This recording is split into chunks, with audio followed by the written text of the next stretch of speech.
to the world 24/7 from Africa, South Sudan, and Uganda.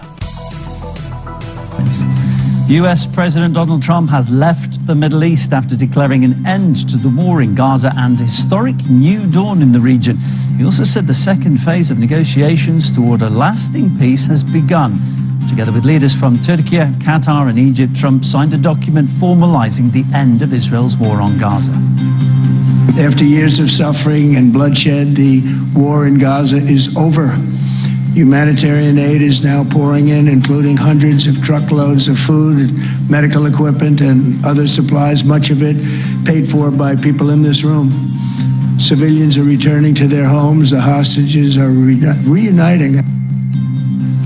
Turkish President Recep Tayyip Erdogan was also in Egypt to attend the Gaza Peace Summit.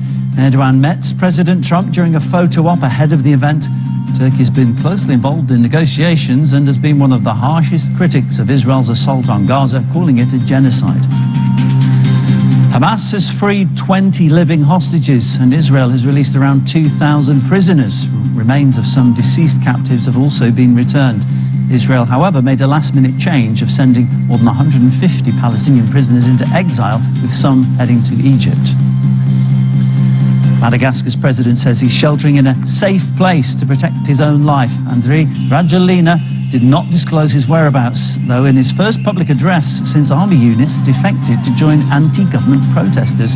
Those protests were sparked by chronic power and water cuts and escalated into a broader anti-government movement that demanded the president's resignation. Dozens of people remain missing after heavy rains triggered landslides in Mexico's east last week. More than 64 people have died. Officials say many areas remain cut off.